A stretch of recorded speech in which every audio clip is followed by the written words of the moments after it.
ज्योत पेटवण्यासाठी समयच हवी वाट, ज्योत पेटवण्यासाठी समयच हवी वाट, चांदणं पाहण्यासाठी आकाशात हवी रात, चांदणं पाहण्यासाठी आकाशात हवी रात, आणि ध्येय गाठण्यासाठी पाहिजे असते शिक्षकांची साथ, पाहिजे असते शिक्षकांची साथ.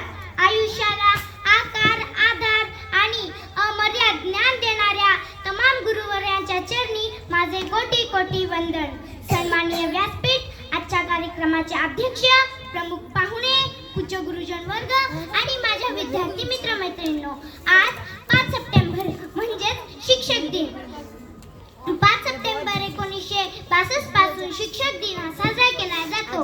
याचा इतिहास सांगायचा झाला तर आपल्या भारताचे पहिले उपराष्ट्रपती व दुसरे राष्ट्रपती डॉक्टर सर्वपल्ली राधाकृष्णन त्यांच्या जन्मदिनाच्या निमित्ताने शिक्षक दिन हा साजरा केला जातो. डॉक्टर सर्वपल्ली राधाकृष्णन हे राष्ट्रपती होण्याच्या आधी शिक्षक होते. जेव्हा ते राष्ट्रपती झाले तेव्हा त्यांचे काही सहकारी व विद्यार्थी त्यांच्या वाढदिवसासाठी जमले होते.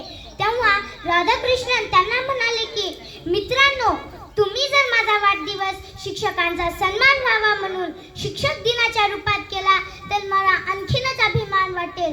त्यांच्या या उदात्त विचारांचा सर्वांनी आदर केला. तेव्हापासून 5 सप्टेंबर शिक्षक दिन म्हणून साजरा केला जातो. आई वडील आपल्याला जीवन देतात, आई वडील आपल्याला जीवन देतात, जीवनाचा मार्ग आपल्याला गुरुच दाखवतात. असे म्हणतात की better than 1000 days of self study, better than 1000 days of self study is equal to 1 day with a great teacher, is equal to 1 day with a great teacher. म्हणजे की एका चांगल्या शिक्षकाच्या सहवासात घातलेला एक दिवस स्वतः केलेल्या 1000 दिवस अभ्यासापेक्षाही अनमोल ठरतो. गुरुविषयी बोलताना आचार्य चाणक्य म्हणतात की गुरु हा कोणी सामान्य व्यक्ती नाही, गुरु हा कोणी सामान्य व्यक्ती नाही, त्यांच्या हातामध्ये विनाश आणि निर्माण या 2 गोष्टी असतात. आपल्या अफाट ज्ञानाच्या बळावर या देशाची उज्ज्वल पिढी घडवण्याचे मोलाचे कार्य गुरु करतात.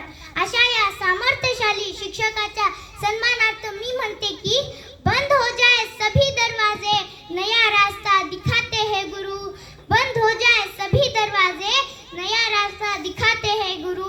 सिर्फ किताबी ज्ञान ही नहीं, सिर्फ किताबी ज्ञान ही नहीं, जीवन जीना सिखाते हैं गुरु, जीवन जीना सिखाते हैं गुरु.